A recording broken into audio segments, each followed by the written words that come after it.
Hello learners, I welcome you all in my lecture series on modern optics for Physics 1. Myself, Dr. Sucharita Bhattacharya, Associate Professor of Physics from Guru Nanak Institute of Technology, Kolkata, is delivering my lecture session for first semester BTech course, and the streams of students under considerations are Computer Science and Engineering, Information Technology, and Food Technology. Today I am going to deliver lecture 2 of my lecture series on modern optics. Now, in the last class, we have started the submodule 5.01 on laser for module 5 on modern optics. Now, today I will deliver the lecture session 2 on laser. So, in today's lesson plan, I am going to cover the basic components of a laser device in the form of active medium, population inversion and pumping, optical resonator, conditions necessary for active laser action, and working principle of laser thematically. Naturally, the questions to be addressed in today's session are: what about active medium? What is population inversion? What is pumping mechanism and pumping? What is optical resonator? What about the basic conditions for operation of laser? And finally, the working principle of laser. So, let us start our today's session. Now, in the last class, we have seen that light amplification is possible how? Through the population inversion. The term I have used there. Now, what about the light amplification achievement through population inversion? And in addition to that, what about the second arrangement which are necessary? So, for light amplification achievement, two arrangements are necessary. The first one is the population inversion, where in the last class I gave you the message, the metastable state with energy E2, the higher energy, must all the time should have larger number of atoms compared to the numbers in the lower energy state E1. These two energy states I already mentioned in the last session. That's why I am using the same nomenclature. Okay. So metastable state with energy E2 must all the time should have larger number of atoms compared to the numbers in the lower energy state. This situation is called population inversion. Population inversion, as normally the population in the lower energy state of atoms is higher. Normally the population in the lower energy state is higher. Now, how to check that? Let us consider the Boltzmann's distribution law for the distribution of atoms in various energy states in thermal equilibrium at a given temperature T in the form of n equal to n0 e to the power minus e by kt. Look here. What about n? N is the number of atoms per unit volume in an energy state with energy value E. N0 is the number of atoms per unit volume in the ground state with energy value equal to 0. K is the Boltzmann constant and T is the absolute temperature because the system is in thermal equilibrium at a given temperature T. So this is the normal trend of population of the atoms in any given energy state. So it is exponentially decaying function, and population is maximum in the ground state and decreases exponentially as one goes to higher energy state. This is exponentially decaying function. So population is maximum in the ground state or lowermost energy state, then population decreases in higher energy states. This is the normal distribution as per Boltzmann distribution law. But for light amplification to achieve, we have seen in the last session that our higher energy state in the form of metastable state must all the time should have larger number of atoms compared to the lower energy state. That means we want to invert the population status. That's why it is termed as population inversion. So population inversion means you are inverting the normal population status as given by Boltzmann's distribution law, where there are always larger number of atoms in the lower energy state than that in the higher energy state. Next question naturally arises, why do we need the population inversion? Look here, if the lower energy state has a larger number of atoms, then as per the light amplification procedure, what we discussed in the last class, if you inject a photon with energy h nu, definitely the probability of interaction of that photon with any of the atoms in the lowermost energy state will be very high, because the population in the lowermost energy state is very large. So probability of interaction of any of the atoms with the stimulating photon will be very high, and it will enhance the stimulated absorption.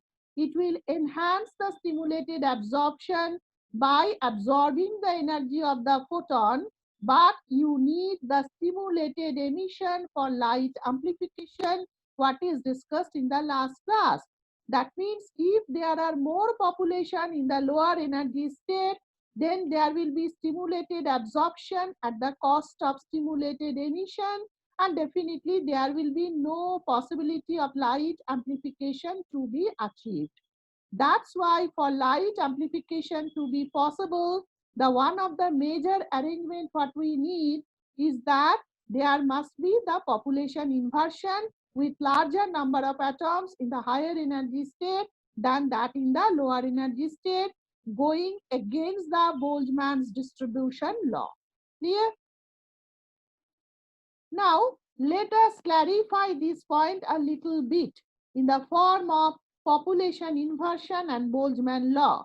Already I gave you the message that in case of population inversion, we are going against the Boltzmann's law. Let us clarify this point in a little bit detail. According to Boltzmann's distribution law, under thermal equilibrium at any temperature T for the system of atoms, N2 by N1 equal to e to the power minus E2 minus E1 by KT. Just few minutes back, we got the message it was N equal to N0 e to the power minus E by KT, where N was the population of any energy state and N0 was the population of ground state. But since for our case we consider two energy states in the form of E1 and E2 with corresponding populations, that is number of atoms per unit volume as N1 and N2, we will write the Boltzmann's distribution law in the form of N2 by N1 equal to e to the power minus E2 minus E1 by KT. Everything is remaining same as that of the previous one. Only N and N0 you have replaced by N2 and N1, and E and 0 you have replaced by E2 and E1. Okay. Now, just take a look. This is the situation. This is the situation. So, this is energy, this is population of the states, and this is exponentially decaying curve in the form of equilibrium Boltzmann distribution law. Okay. Now, E1 is the lowermost energy state. You may consider ground state. You may consider any lowest energy state. E2 is the second energy state whose energy value is more than E1. And you can consider the third one in general, say E3. Here, though we are considering in terms of E2 and E1, you can extend it up to E3 in between E2 and E3 or between E1 and E3. Okay. Now, according to the energy level, it is very clear that E1 is lowermost. Now, according to this exponentially decaying curve, you are getting the corresponding population as N1 here. So population is number of atoms per unit volume. Similarly, when we are talking about E2, we are getting the energy is much larger than E1, and from the corresponding exponential curve, we are getting the population as N2. So it is very clear from the diagram that N2 is much smaller than N1. N2 is much smaller than N1. That means naturally, as per Boltzmann's distribution law, higher energy state always has lesser number of atoms per unit volume, that is population, compared to the lower energy state population, that is number of atoms per unit volume. But we want to invert the situation. So why the population inversion you need artificially, I think now you are understanding. Because without population inversion, you cannot achieve light amplification, as stimulated emission will not dominate, rather than stimulated absorption will dominate, and your stimulating photons energy will be lost. Okay. Now, under this present situation, we will go to that part, that artificially how we can achieve the population inversion. But before that, from this expression, let us have some few more implications. First one is that here N2 is less than N1 according to this expression. Now, N2 can be made equal to N1. That means populations can be made equal if T tends to infinity. If you consider T tends to infinity, then you will get from this part it is 1. So N2 equal to N1. Okay. Because e to the power minus 0 you will get as T is infinity. So that will be equal to 1 and you will get N2 equal to N1. This is one possibility. Second possibility is that can we make N2 greater than N1? The answer is yes. But in that case, T have to be made negative. Then this negative will be positive, and what you will get? N2 by N1 is exponentially increasing function rather than decaying function. For that reason, a state of population inversion is misleadingly referred to as a negative temperature. A state of population inversion is misleadingly sometimes referred to as negative temperature. Be careful about this point. So population inversion can be achieved at ordinary temperature. Here temperature infinity, where populations can be made equal. Here temperature have to be negative, where you can achieve the population inversion. But population inversion can be achieved at ordinary temperature, about which we are more interested, but only under non-equilibrium situation where Boltzmann's law is not applicable. We already have discussed that. So population inversion can be achieved at ordinary temperature, but only under non-equilibrium situation where Boltzmann's law is not at all applicable. You have to be careful about this point. So these are the three possibilities in Boltzmann distribution law. And what about population inversion, and why this is called population inversion, and how it is related to Boltzmann distribution law? I think everything is clear to all of you. Okay. Let us now move to how to achieve the population inversion. That means to achieve population inversion, we got the message that metastable state should continue to get atoms. Metastable state means it is higher than the lowermost energy state with the lifetime which is larger than the regular excited state in the form of 1 millisecond. So metastable state should continue to get atoms, and atoms should be continuously removed from the lower energy state E1, which is called pumping. That means to achieve population inversion, we need the higher energy metastable state to have more atoms than the lowermost energy state. But naturally, there are more atoms in the lowermost energy state. So you have to make some arrangement so that the atoms are continuously removed from the lower energy state to the upper energy state T2, and the process is called pumping. So lower energy state, you are removing the atom to higher energy state. The process is called pumping. Now pumping can be done in a number of ways. For example, by electric discharge for gas laser system.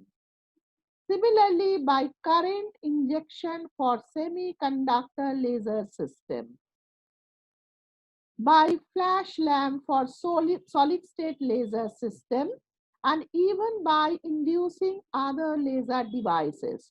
So most common four methods of pumping are these four: electric discharge for gas laser system, current injection for semiconductor laser system, flash lamp for solid state laser system, and by inducing other laser devices it is also possible. But in today's lecture session, I am not giving the details of this because in the next class onwards, we will start doing the individual laser system, and there we will discuss this one after another because you can relate them very easily then. Okay. Now, the conditions for light amplification. The second condition. The first one we got in the form of population inversion. I already mentioned there that two arrangements are necessary. Let us now come to this second arrangement. For light amplification achievement, the second arrangement is necessary in the form of optical resonator. It is condition as well as arrangement. Let us come into this part. So second arrangement is necessary in the form of optical resonator. What about that? Now, in the last class, we already discussed the photons emitted by the stimulated emission should not go out of the system.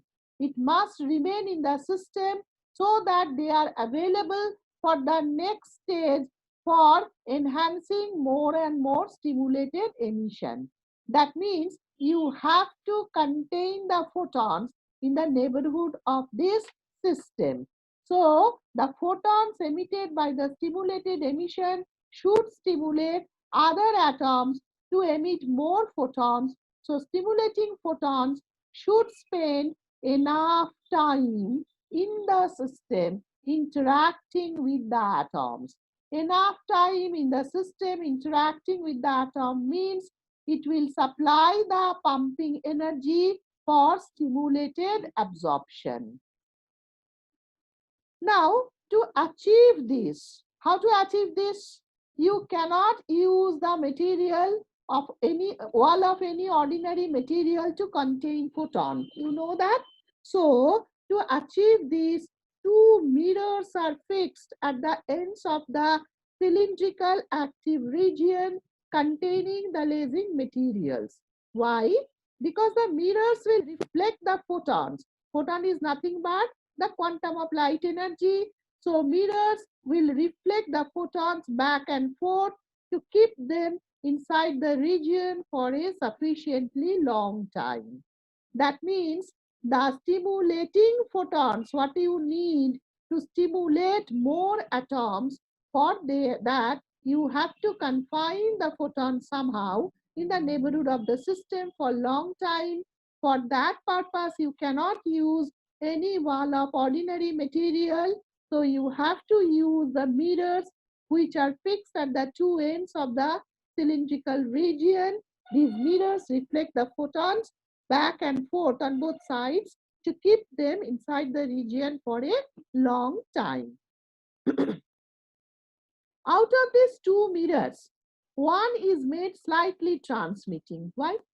Because if both the mirrors are 100% reflecting, then the photons which are coming out, those will be reflected from both the mirrors time and again and remain inside the system by being amplified. Then how to use it as your available amplified beam, that is the laser? You cannot do that. For that purpose, one of the mirror is made slightly transmitting so that a small fraction, maybe 1 to 2% of light comes out of the region. And this is the laser which becomes available to us for use. Now, any photon traveling in a direction not parallel to the axis of the cylindrical region is thrown out from the sides after few reflections. Definitely, we are considering the cylindrical region as preferable one, because in case of cylindrical shape, you know, the axis of the cylinder along the length of it is very large compared to its lateral dimension. Naturally, the photons, the stimulating and stimulated photons, what you are getting, they will travel mostly along the axis of the cylindrical region or parallel to that. That's why they will be reflected back and forth from both sides with highest probability. But if the photon travels in a direction not parallel to the axis of the cylindrical region, they may be thrown out from the sides after few reflections. The photons moving parallel to the axis remain in the region for long time, and hence only the light along the axis is amplified. That means if you consider the lateral dimension to be extended, then some photons may be lost from the sides after few reflections. But if you consider the length of the region very large compared to lateral dimensions, then definitely the photons will be forced to move along the axis or parallel to the axis. Naturally, that will be reflected time and again, and you can achieve the amplification very easily. So laser light is highly directional. So laser light is highly directional because amplification is being done along the axis or neighborhood of the axis of the region. Naturally, the laser light is highly directional. So this is the optical resonator consideration. Now let us come to the system of optical resonator. So we got the message that light beam passing through a suitable medium with population inversion may be amplified. But to make a source of light which can supply energy, we need to construct an oscillator by coupling a part of the output energy back into the medium. Very, very important part. So what we got from optical resonator, that photons must be confined in the neighborhood of the atomic system for which the light amplification is taking place. Now, you need this system as a source of laser light, that means amplified light, which can supply energy. For that, we need an oscillator. And what about the oscillator? Oscillator means there is always a part of the energy coupled into the system once more, so that it can work as a source of energy for indefinite time. So here also the situation is like that. Already I mentioned that we have to use the wall of the mirror, wall of mirror. Actually, wall as mirror rather than. That means you are getting the photons reflected back and forth. That means amplified light is being coupled to the system, isn't that? So it is working as an optical oscillator. So this is achieved by placing the active medium between two mirrors which reflect the output energy back to the system, and such a system is termed as optical oscillator because the wavelength or frequency is in the visible range. Such a system of two mirrors represent a resonant cavity. Let us take a look at the system. These are the active medium where you are considering the light amplification to take place. Clear? Now, these are the two mirrors. These are the two mirrors which are kept facing each other. The mirrors may be plain, but the mirrors may be curved too. Okay? Now, the photons are moving this way. Out of this, the photons are coming out, and when they are moving towards this mirror, it will be reflected and come back here. Again, from here, it will be reflected, and so there is a, this way the photons will move back and forth and remain amplified within this region. Out of these two mirrors, one mirror is completely reflecting and the other mirror is partially reflecting. Through that, you can get some part of the output energy back. And such a system of two mirrors with the medium itself forms the optical oscillator, and it is called the resonant cavity. Resonant cavity, because there must be some conditions to be maintained. Otherwise, these oscillator will not work, and that is the phasal condition. Where at resonance, total phase change suffered by the wave in one complete round trip must be an integral multiple of 2 pi. Just like the case of oscillator, when you have to couple a part of output energy back into the system, definitely you have to maintain some specific condition in terms of phase, otherwise it will not work. So here at resonance, the total, that is called the resonance condition, and this cavity, entire cavity, is termed as the resonant cavity. It is basically an optical oscillator, where at resonance the total phase change suffered by the wave in one complete round trip must be an integral multiple of 2 pi.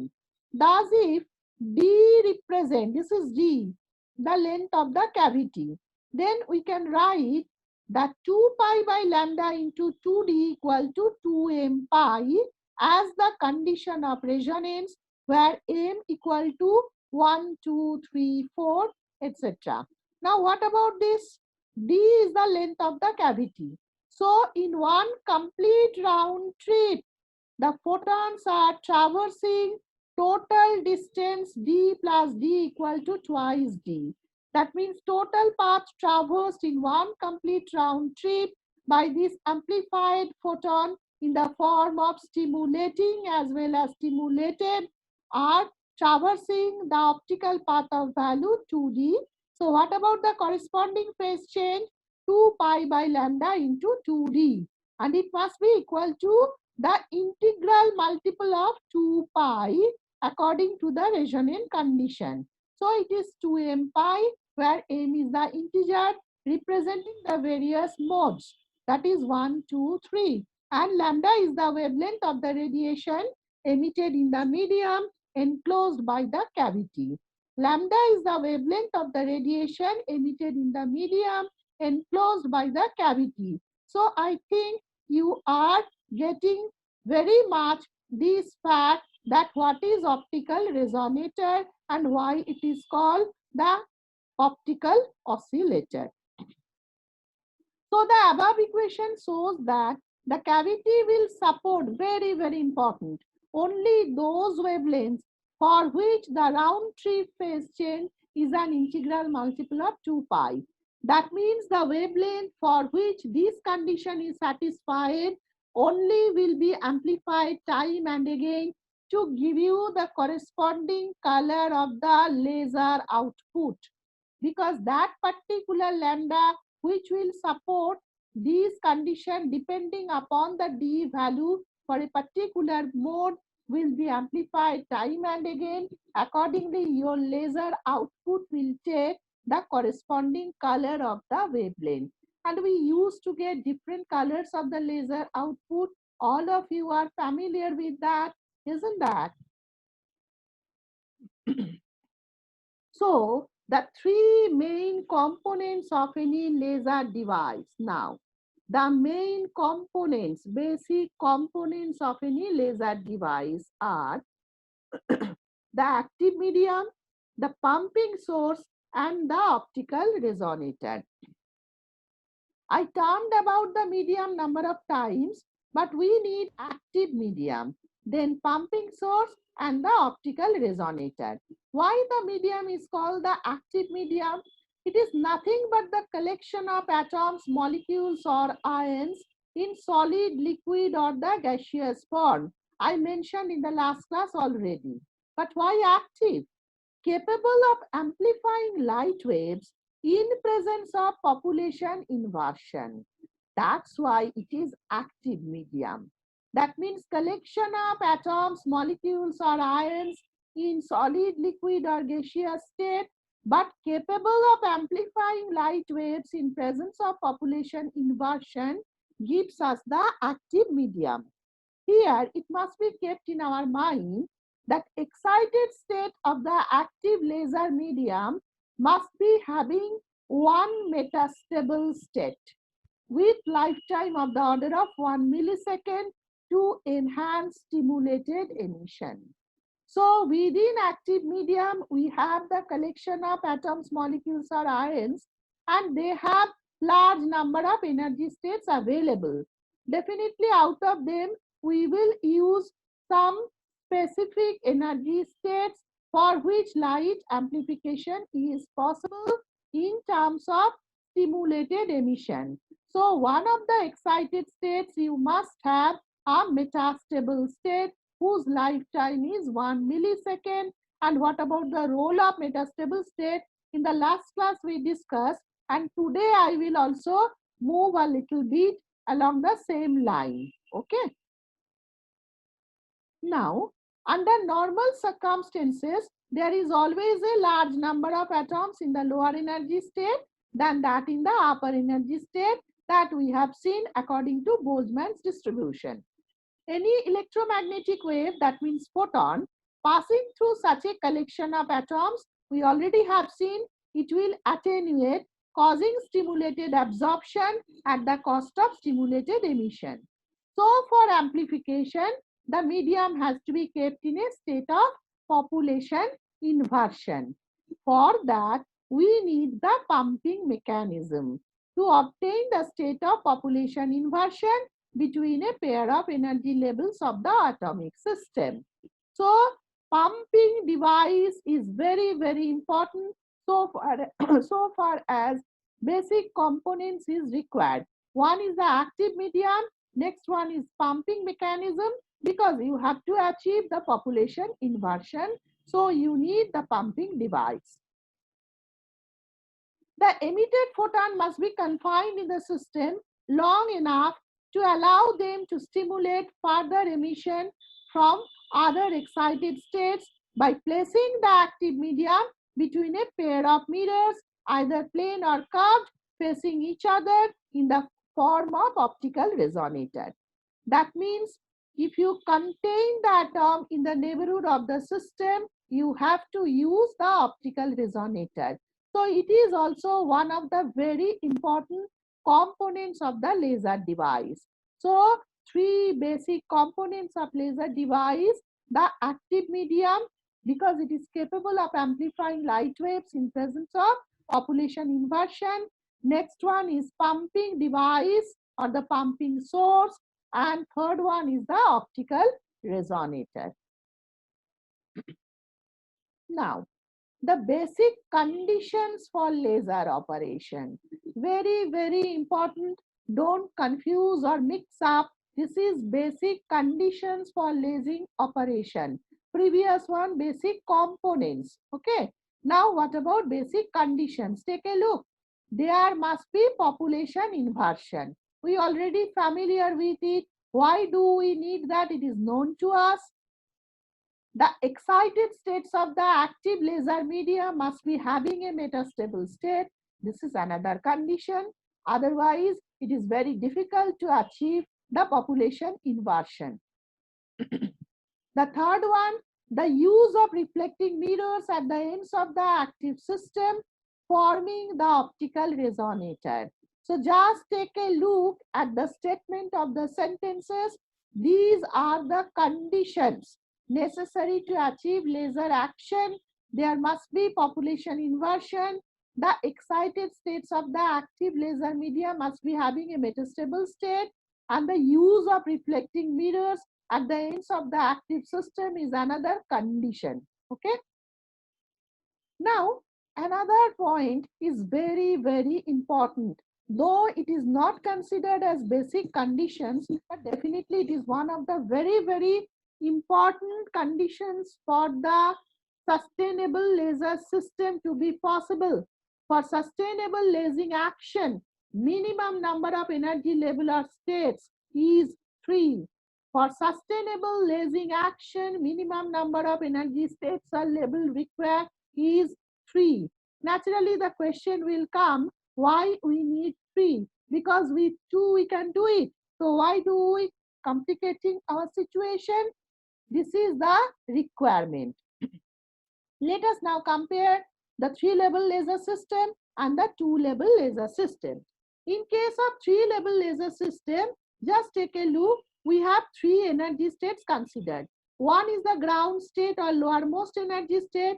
Next one is the second energy state in the form of first higher energy excited state, but it is the metastable state or the level. Over the metastable state, we have the third energy state, which is highest energy state. It is the regular excited level. So metastable state means lifetime is 10 to the power minus 3 seconds. Here lifetime is 10 to the power minus 8 seconds. So in case of regular excited state, the lifetime is 10 to the power minus 8 seconds. Now, you know, according to Boltzmann distribution, there are maximum number of atoms available in the lowermost energy state or the ground state. Now you apply the pumping mechanism to pump these atoms to the highest energy state. Give the pumping energy which is equal to the difference of these two energy states so that atoms are excited to highest energy state, that is E2. Now, this is the regular excited level. So within 10 to the power minus 8 seconds, there will be very rapid decay of the atoms from higher energy state to metastable state. So metastable state, the atoms will come down in the form of the energy emission. That's why it is called the decay. Decay means decay of emission. It is the rapid one. Okay. Now metastable state means its lifetime is very large, 10 to the power minus 3 seconds. So atoms after coming down from regular excited state will be accommodated here. So it will increase the population of the metastable level. So population inversion will be achieved at metastable level compared to the ground state or lowermost energy state. Because from here, the atoms are pumped to highest energy state, and from metastable state, in the metastable state, from highest energy state, the atoms are accommodated or populated. So population inversion is achieved between metastable level and the ground state or lowermost level. Now, once population inversion is achieved, any spontaneously emitted photon can trigger lasing action because there will be more stimulated emission than stimulated absorption. More stimulated emission giving you the output frequency in the form of E1 minus E0 divided by H according to Planck's law, you know, and according to Planck's hypothesis or other Planck's law, you can get the frequency of the emitted radiation as this one, and so this is the amplified output because stimulated emission will dominate than the stimulated absorption. So number of photons keep on increasing and increasing because you have optical resonator surrounding the medium. So more and more photons will be available in stages after stages. So this is the case for 3-level system where, mind it, the more stimulated emission is there than absorption, resulting in amplification of light. But what about the case for 2-level system? Obviously, for 2-level system, we have the two energy states E0 and E1. E1 is the metastable and higher energy state, and that is the ground state or lowermost energy state. Now here, due to pumping, what will happen? Atoms from lowermost energy state will move to metastable state. That means more and more pumping, more and more population you will get in the metastable state. And once population inversion is achieved, in presence of pumping photon, there will be stimulated emission too. That means stimulated absorption and stimulated emission will take place between these two energy states, resulting in equal population in both the energy states after some time. That means half of the atoms will be in the lowermost energy state and half of the atoms will be in the metastable level or the state between these two, as the stimulated absorption and emission are taking place continuously. So what will happen? The rate of stimulated emission is equal to the rate of stimulated absorption.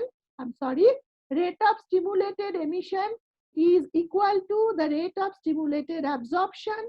So population in E0 and E1 will be same. So there will be no light amplification. Because we all know that for light amplification to be possible, there are more atoms in the higher energy state, here the metastable level of the state, than the lowermost energy state. But that condition is violated here, so there will be no light amplification in the sustainable manner. So for sustainable lasing action, minimum number of energy states or the levels are obviously 3. So I hope all of you have understood it. Now, let us move to the working principle of laser. So, very detail about the lasing actions we got. Let us now thematically represent them in the form of working principle of laser. The step 1. What about that?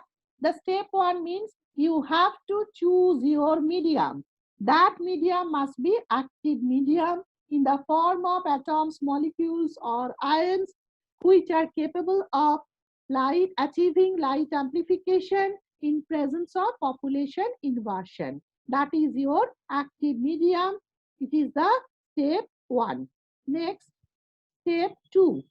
That is stimulated absorption to higher energy state by pumping. Now you have to achieve the stimulated absorption to higher energy state by pumping of the atoms of the active medium. Clear? Now step 3. So we are considering that there will be 3 energy states total. One is the lowermost or the ground state, then the metastable state, the medium one, and then the third one, the uppermost or highest energy state. By pumping, you will stimulate the atoms of the active medium to higher energy state. So, which is regular excited state. So, in third step, there will be the spontaneous emission of the excited atoms from highest energy state to metastable state. Highest energy state to metastable state. So, third step is spontaneous emission to metastable state. Now let us come to step 4. Population inversion achievement at metastable state with respect to the ground state or lowermost energy state. Because at the metastable state, the lifetime is very high, 10 to the power minus 3 seconds, compared to regular excited state. Definitely, the population inversion will be achieved very easily, because through spontaneous emission from higher energy state, atoms will come down to metastable state, and because of the high lifetime of metastable state, they will wait there to achieve the state of population inversion between metastable state and the ground state. Now step 5. Stimulated emission from metastable state to lowest energy state. So there will be now stimulated emission to come out from the metastable state to lowest energy state, because here population inversion achieved. So when population inversion achieved in presence of the stimulating photon, the stimulated emission take place from metastable state to lowermost energy state or the lowest energy state. Now the last step. Last step is nothing but optical resonator you have to use to achieve the light amplification for sustainable lasing output. Because when you are getting the stimulated emission in the form of photons, you have to make the arrangement to confine photon in the neighborhood of the system so that the process continues time and again in several stages, and you can get the sustainable laser output through light amplification. So this is the final step, and this way the process continues. And I think all of you are understanding all the steps, because in the today's class and in the last class we have discussed each and every step in all detail with all clarification, and things are very interesting. And this is basically the modern physics part, not only modern optics, it is specified in modern optics, but it is obviously modern physics part, because with the help of laser, the entire communication system we have developed in the recent past. So it is the modern physics part, definitely in the subdivision of modern optics. So I hope you have enjoyed the class very much. So definitely in the next class we will do something even more interesting. Till then, thank you, my dear students. Stay safe, stay healthy. Thank you.